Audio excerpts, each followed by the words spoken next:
So we've just got home from work. You can see in the back there, we've got 2 bins that I've just picked up on my way home.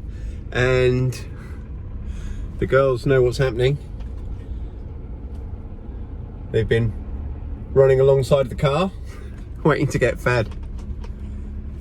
So I'm just unloading the car and I've spotted something. For those of you who have been following along and watched my video a few days ago about thinning this wood out and why we're going to do it, here's a great example. We've had some high winds today, and as you can see up there, the top of this oak tree has been blown off. So you can see it there. That's where it's snapped off from, and it's just resting across the tree now. Now obviously that's dangerous, but also it also runs the risk of damaging the fence. So I don't know if we've lost any other boughs, but it's a byproduct of the way the trees are being forced to grow because they're so crowded and they're shooting up. They're too long and thin. Basically, they're not being allowed the time to develop and get thick before they get high. So that's a great example as to why we need to thin this wood. So I'm going to finish feeding the pigs, unload the rest of the food here, and then I'm going to walk the fence basically and just check there's been no damage today in these high winds. This is exactly the sort of thing we're looking for. You know, obviously this is just a small branch, but if it was much bigger, then it would obviously have caused some damage to the fence, and we can't have that. I've walked the boundary of the wood that borders the edge of our property, if you like. So basically, half of our fencing, if there was a break in it, it would run the risk of the pigs getting out onto someone else's property, and that would be a huge problem. The other half, if there's a break in it, it runs the risk of the pigs getting out onto our property, which is a big problem, but not a huge one, because any damage they do is, you know, obviously just to our garden. So I've checked the most important part of the fence, and so what I'm going to do now is take the car back to the house, and then I'll check the other half of the fence from within our garden. So it really has been a windy day, and it still is windy. You can probably see behind me there, those trees. If you keep an eye on them, you'll see that we're getting some pretty substantial gusts still, although it's easing down. I have to say, I really don't like the windy weather. It always causes problems. And I know my wife, because I've been communicating with her today while I've been at work, she's been fighting the wind, putting up bean sticks that have been falling over and plants going over all day long. So I feel like the rain and the sun, the heat, the cold, these are all things that we can work around and that are required for different reasons. You know, they're actually part of what we need. We need all these things. But the wind, it doesn't serve any purpose for us, for me. There's nothing I required this wind to do, but here it is causing problems. So it's just one aspect of the weather that I really don't enjoy. So I've checked all the fences and they're all okay. So it has made me think that I need to get on whether I find that post rammer that I told you about that we lost or not.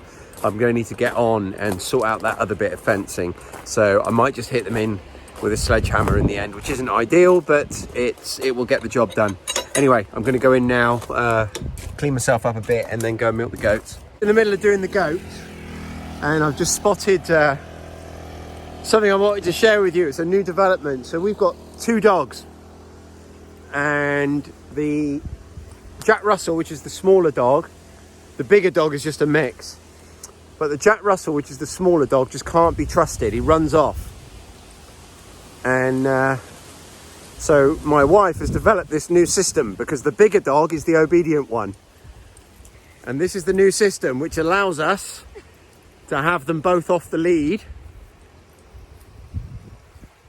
Sprock, come here.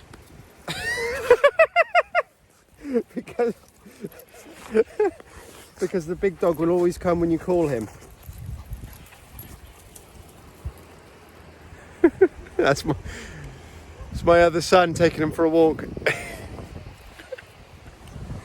So my poor wife is a little bit demoralised because she's been fighting this weather all day in my absence. Oh, bless her.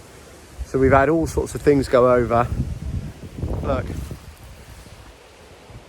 even a sweet corn plant,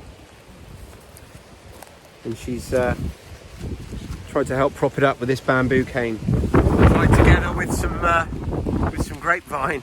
Very ingenious. Luckily, most of the sweet corn seem okay. So when you plant sweet corn, you'd normally plant them in a block. These have come up mostly in a line. If you remember, I had planted this whole patch. This was all supposed to be sweet corn, but so much of it didn't germinate. And oh my goodness, look at my poor asparagus. So you'll remember I only staked these a day or two ago.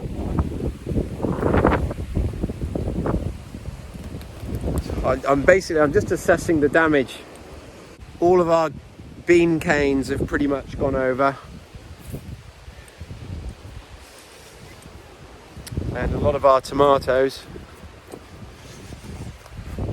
These all look really smart and beautifully separated when I left for work. So, you know, there's a few things to take away from this. Obviously, I know my wife can't face it, and I'm not in the mood either to come round and try and repair all this damage now.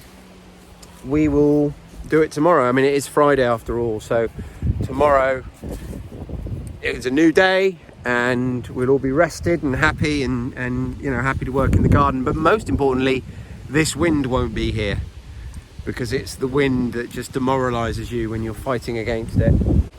Let's end on a high. Look at that beautiful pumpkin that's been uncovered by this wind. I'm also aware that the audio quality is probably going to be subpar with this wind, so I'm going to wrap it up for today. If you find these videos valuable, there's several ways you can support them, and the easiest ones are to subscribe to our channel, press that like button and leave a comment down below. I will speak to you all tomorrow.